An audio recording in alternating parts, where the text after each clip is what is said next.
It may be one.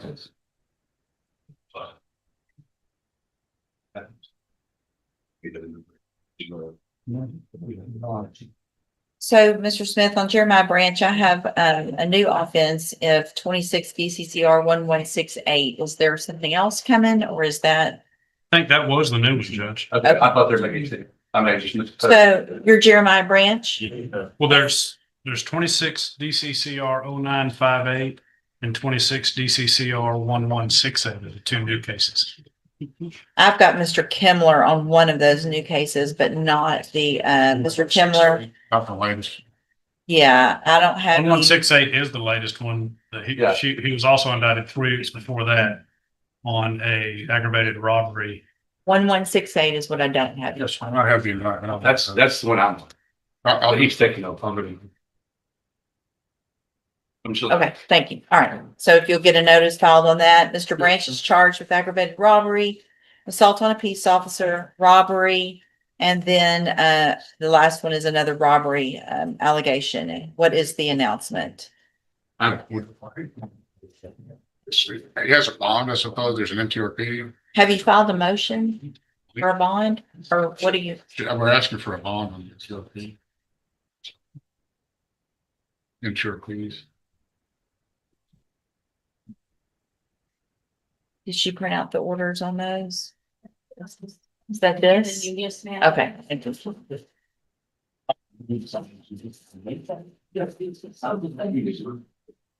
So clause number is 25 DCCR 1382, which is an assault on a peace officer, and 25 DCCR 1385, which is a robbery, are both motion to revoke probations. And there are no bonds currently set. Is that correct in those cases? And Mr. Kimler has filed a request that I set a bond in each of those cases. It's like there's been a first amended filed in each of these. So he was placed on probation February 3rd of 2026. In both cases is 10-year deferred probations. And the allegations are a new aggravated robbery from April of 2026, testing positive for cocaine on several occasions, failing to submit to drug or alcohol screening on several occasions, failed to comply with Texas Drug Education Program, a new offense of evading arrest or detention from February 6th,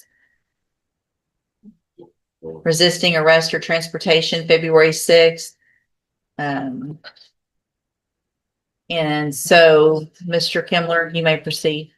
Well, Your Honor, they're deferred adjudicated probations. We would just request to reach with MTRP bonds. If the bonds are denied, we would request a disposition on the MTRPs within 20 days of request for the bond pursuant to the code procedure. Is there any evidence with regard to your bond's ability, your client's ability to make a bond, or?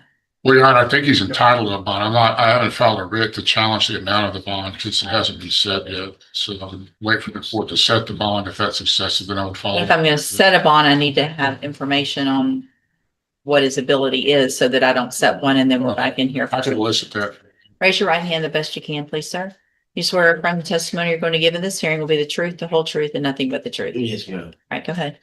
Mr. Branch, please inform the court of your current financial situation. I get $1,000 every month and disability.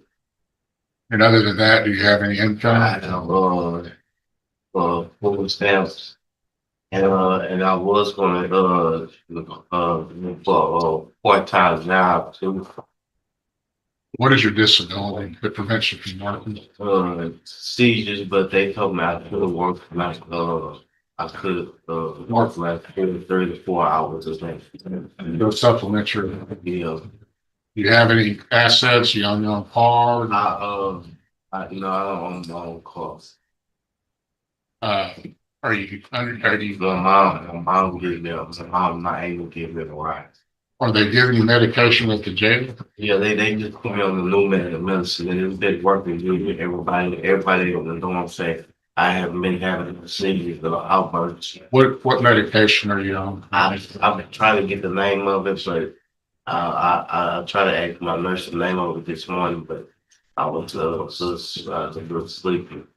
Are you functioning okay now? Yeah, I'm functioning way better than now. I haven't, but when I got here, when they first booked me in, I had like they definitely in the booking was on the booking, the front booking for like 4 days, and I had like 5 seats in there. If the judge grants you a bond and you're able to get out, would you follow up maybe as a condition of your probation or condition of your bond with MHMR Yes, sir. to continue the treatment? Yes, sir. And as far as your other financial assets, you don't own your own car, do you rent, or where do you live? I stay with my mom. And your monthly expenses about what are these? As far as food, She pays the bill, and I'm on food stamp. password. No questions, Judge. A shocking twist. Instead of prison, the judge grants deferred probation, mental health treatment, and orders a GED. Under U.S. law, rehabilitation can matter for first-time offenders. Redemption or a final warning. What would you choose? For the record, I'm taking judicial notice of the court's files in all of the cases. And so give me just a second. I'm right now going over the probable cause affidavits and those 2 new offenses. Then I'm going to get to something else as well. Any witnesses, Mr. Smith, or just argument? Just argument. All right, give me just a second then. Oh, my dude.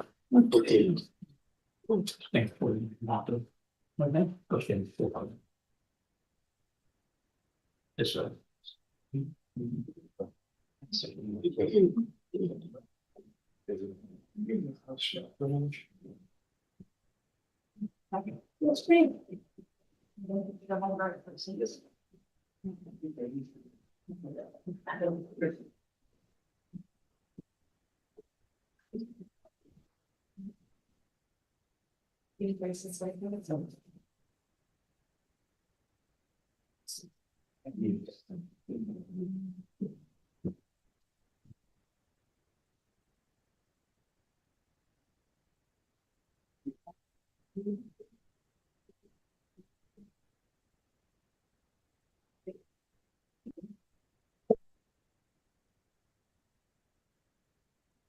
Yes, ma'am.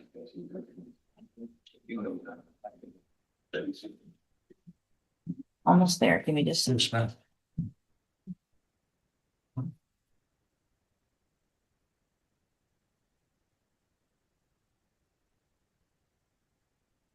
Also reviewing the pre-sentence report from the 2 cases where he was placed on probation as well in January of this year.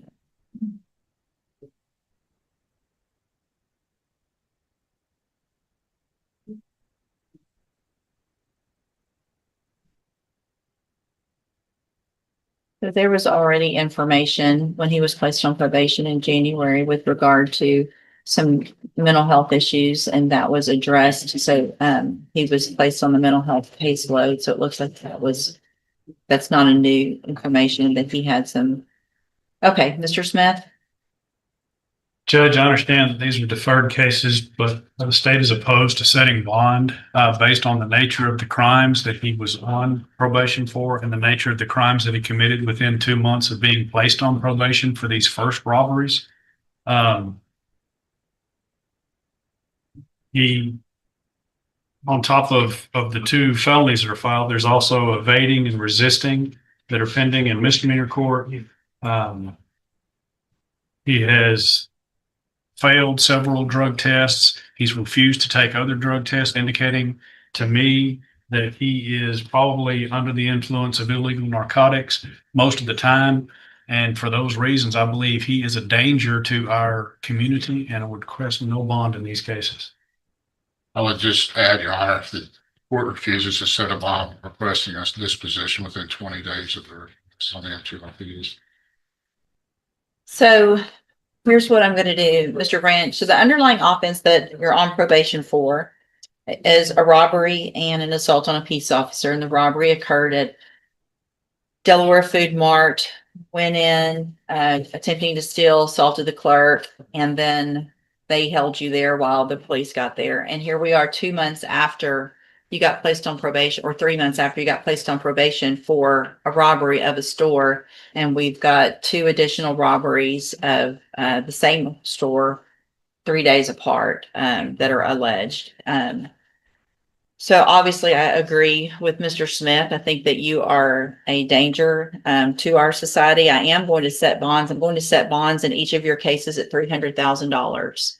Conditions of those bonds, if you make them, are that you are on house arrest with a GPS monitoring device, and then we'll set your case for the appropriate hearing. Right? Thank you. Thank you.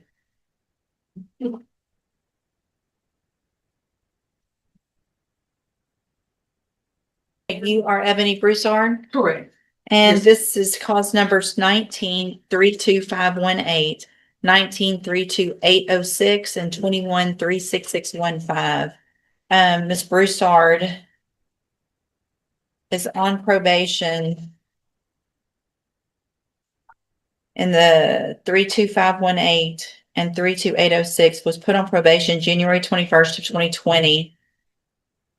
10-year deferred probations.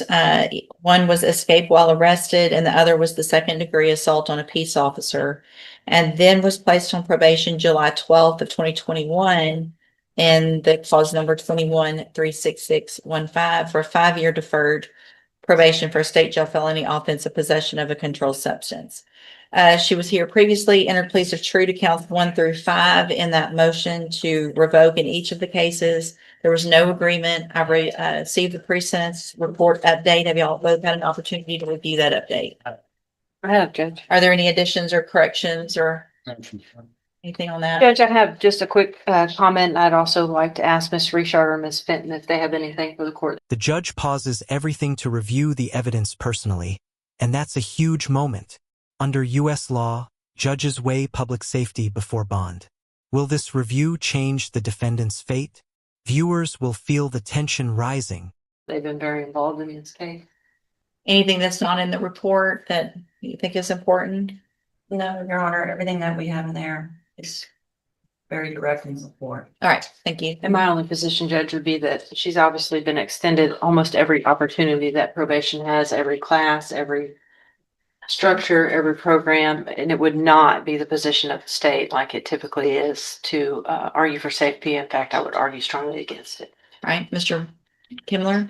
I suppose, Your Honor, in response to that, she has demonstrated an ability to complete the programs, which is reflected in the pre-sentence report that she has been ordered to attend. Of course, there is a pattern of conduct that reflects addiction and substance abuse, but she also has the ability to complete the programs as well. I don't know how that relates to her inability, I suppose, to cope with the substance abuse issues, but she does have the ability at least to have enough structure and conform to the structure of these programs to complete them. So that says something. It looks from the pre-sentence report, it would be asking a lot to continue her on probation, especially with probation probably being unwilling to, or at least reticent to do that. I would only ask the court, if the court is considering the developer, to consider something at the lower end. She does have children.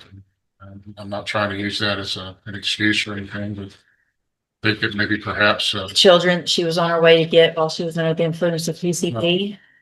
I don't know that they established conclusively that she was under the influence. I mean, again, it reflects the substance abuse problem, but she She does. played true to all of the counts. But yeah, that's true, Your Honor, and it reflects a continued struggle with substance abuse. Yeah. And so the issue then is going to be probably, I'm looking probably incarceration, but I would just ask that it be something not extreme, or at the upper end. And she wanted to address the court. What do you have to say? I do take accountability for my actions, but however, I have completed ISL before. And if you will be willing to work with me again, I would appreciate it. I have, before was incarcerated, I did enroll myself in outpatient classes, which was referred to me through Ozark when I got assessed. And I was taking AA classes as well. I did complete 5 of the classes, however, I wasn't able to complete it because I was incarcerated. I do still have my job, and I did complete my 5-year probation for the first conviction.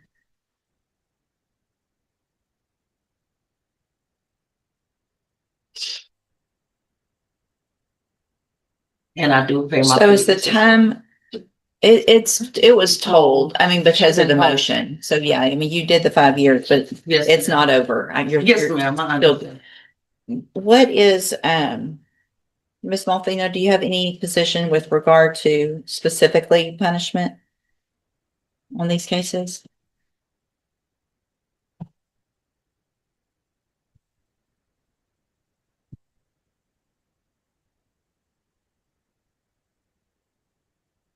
Sorry, Judge, I was just thinking back of the original, Yeah. PSI.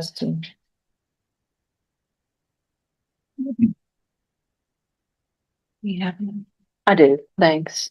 Obviously, the court sees that she doesn't prior to this have any type of felony conviction, Judge, so I'll defer to whatever you think is appropriate, just in the context that they have given her so much of their efforts. So, Ms. Broussard, you've been given the opportunity of, it looks like you went to Franklin North way back in 2017. And then you get on probation. You went through JCDI, but you couldn't complete it because of progressive sanctions for continuing to not follow those rules. Then you went to Franklin North, December 7th of 2020.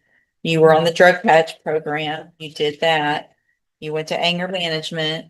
You went through the moral recognition therapy. You were on the high medium caseload. You've been to ISF. And despite all of that, you're still on 2 probations, one of which you could get 20 years in prison and the other 10. You still haven't figured out how to stop using drugs. And you were in fact in a vehicle going to pick up your young children from daycare under the influence of PCP. Oh, man. However, when I went to Franklin North, it was because I was in a toxic relationship. And that's what the day did. So, but here's, okay, how old? And How old are you? I'm 42, man. Okay, so you've been through what appears to be years of drug addiction. And at 42 years old, and you've been on these probations for 5 years or more, you've had every opportunity handed to you to try to help you, and you're still using. So at this time, in cause number 19-32518, I'm going to find counts 1 through 5 true, find sufficient evidence to find you guilty. Despite finding the defendant a danger to the community, the judge sets a massive $300,000 bond with GPS house arrest. Is this justice balancing rights and safety, or too much risk? What do you think? And at this time, finds you guilty of escape while arrested, sentence you to a term of 6 years in the institutional division of the Texas Department of Corrections. You will receive credit on that sentence for any time that you've been in custody that the law gives you the right to receive. And cause number 19-32806, find counts 1 through 5 true, find sufficient evidence to find you guilty, and at this time find you guilty of assault on a peace officer. Sentence you to a term of 6 years in the institutional division of the Texas Department of Corrections. You will receive credit on that sentence for the time that you've been in custody that the law gives you the right to receive. And then in cause number 21-36615, also find counts 1 through 5 true, find sufficient evidence to find you guilty, and at this time find you guilty of possession of a controlled substance. Sentence you to a term of 18 months in the state jail prison. You will receive credit on that sentence for any time that you've been in custody that the law gives you the right to receive. All of these sentences will run concurrently, which means together at the same time. I'm going to hand you the trial court certification that shows there was no agreement. You do have some rights to appeal. You need to sign that with your attorney, and then I'll give you that copy. Also, I'm handing you a written admonishment regarding your ineligibility to possess a firearm or ammunition. Because of the judgments entered against you, you're ineligible under Texas law to possess a firearm or ammunition. Possession of a firearm or ammunition could lead to charges against you, Do you have any questions about the laws that make you ineligible to possess a firearm or ammunition, or about how long that lasts? You can talk with Mr. Kimler. Right here. And what is the statement? And I'll wait on that. It's saying that you do have a right to appeal, and Mr. Kimler will talk to you about that. When do you find You hand her that one and just the bottom copy off of that one, Mr. Kimler. when can I find the spare time? They'll do the judgments today, and it should show up in the computer probably in the next day or two. It's the jail does not give us this information. It's, well, right now it hasn't been all calculated, so it'll be in the system in the next day or two. Once the clerk, she's in court right now, so she can't do it, but it'll happen the next day or two. Mr. Burbank, you've got Leroy Harris. All right, are you Donnie Smith? Yes, ma'am. This is cause number 26 DCCR 0072. Mr. Smith was previously in court, entered a plea of guilty to, just like that, to the second-degree felony offense of assault on a peace officer. We took that plea, reset the case for sentencing, and then Mr. Smith was not present for sentencing. I issued a bond forfeiture. The pre-sentence report was already done, and he was arrested, and we're back here now. And so I guess a couple of questions. One, Mr. Coleman, is the state still ready to proceed and go forward with sentencing? We are, Judge, with the understanding that there is no agreement to the type or the length of probation. Correct. And so it was, the agreement was for a probation, but not agreed as to whether it was a deferred or a straight probation and the length of time on that probation. Have you both had an opportunity to review that pre-sentence report? Yes, Your Honor. The state has to. Any additions or corrections to that report? None from the defense, Your Honor. Not from the state, Judge, if we could have just a brief moment, brief argument, please. Sure. Ms. Holmes, you may proceed. Yes, Your Honor.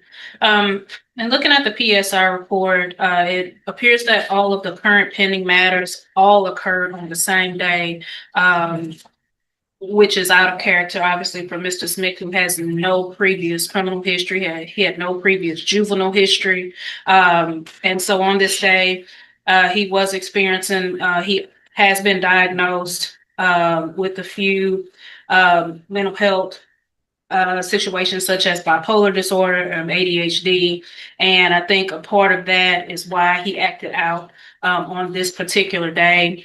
He is aware that his actions have brought him here, and he is remorseful, and he knows that if given the opportunity on probation, he will abide by the rules and do what needs to be done to successfully complete probation. It's also important to see that they evaluated him at a low risk level, which means they feel that he is a probationer that would benefit from specialized programs with probation, as well as with the mental health services, and they don't feel that he would likely reoffend or be an issue on probation. So I believe that's very important for the court to see. Your Honor, we are asking that due to his lack of criminal history, that he be afforded the opportunity to be placed on deferred probation to show that he can abide by the rules. Obviously, we will be requesting that he be placed on a mental health caseload as well, to aid with that. And also he wants to get his GED. As the court can see, Mr. Smith has an 8th grade education and did not go to high school. And he does want to get his education and get his GED so that he can have gainful employment and help to provide for his family. And Your Honor, we are asking for deferred probation. The defendant pleads for another chance, citing addiction and completed programs. But does rehabilitation outweigh repeated violations? In U.S. courts, accountability matters. Would you show mercy or demand prison? The length of time, obviously, whatever the court deems necessary, but we do believe that deferred is the best for this situation. Why didn't you come to court for sentencing? I didn't have no transportation at the time, and I was sick. Did you call your I bondsman? called the bondsman. They said there was nothing they could do about it. I tried to get a hold of my lawyer, and she didn't answer. And I called the courthouse, and they said just try to come in later on that day. and I had no transportation. I have transportation now, though. Mr. Coleman? State will concede that the defendant has no criminal history. However, I think the probable cause affidavit doesn't do justice in describing what happened there, Judge, between this defendant and Sergeant Noah Visser. This was an all-out fight, Judge, and it went on for some time. This defendant struck Sergeant Visser in the face. It went on. They went to the ground. They went on for about at least a minute until backup units arrived and were able to assist. It's regrettable that I could not get Sergeant Visser here today so that I can enter into evidence and play for you the video of that incident. I suspect that the court would find it very probative as to what you would do. But it was an all-out fight, not like one of these deals where they're just wrestling and tussling and somebody kicks somebody or somebody elbows somebody. This was an all-out fight, Judge. In my opinion, that's what warrants or merits a straight post-conviction probation as opposed to a deferred, Judge. Thank you, Mr. Coleman. I can just tell from the police version in here without seeing the video that this is different than a typical assault on a peace officer that we get where, like Mr. Coleman said, I mean, this, I don't know what was going on, but it also seems like it was very out of character. I agree with Miss Malfina, Miss Holmes, that something was obviously going on that day. What I'm going to do, Mr. Smith, I'm going to find that you entered your plea of guilty previously, freely and voluntarily. I'm going to find sufficient evidence to find you guilty. I'm going to give you an opportunity today because I'm not going to find you guilty. I'm going to defer all proceedings, but I'm going to place you on probation for 10 years. So I had considered a straight probation with less time, but if I'm going to give you that opportunity for deferred, it's going to be a long probation. If you do everything you're supposed to on this probation, there's no reason you couldn't even get off of it early, but it's going to make sure that we know that everything that you need is getting taken care of. I am going to order that as a $500 fine and order that you follow all of the rules and conditions of probation. That is going to include participating in any mental health care services through Spindletop. If they say you have to do something, even if you don't think you need it, it is now part of your probation. So you're required, if it's medication, if it's counseling, whatever. In addition, I'm going to order that you get your GED. I'm glad that you want to do that. It's not going to be easy since you stopped school so early, but it's still possible. You can do it. And now you're going to be required to do it because it helps everybody if you do that. Okay. So I'm going to order that you start that process within 45 days of today.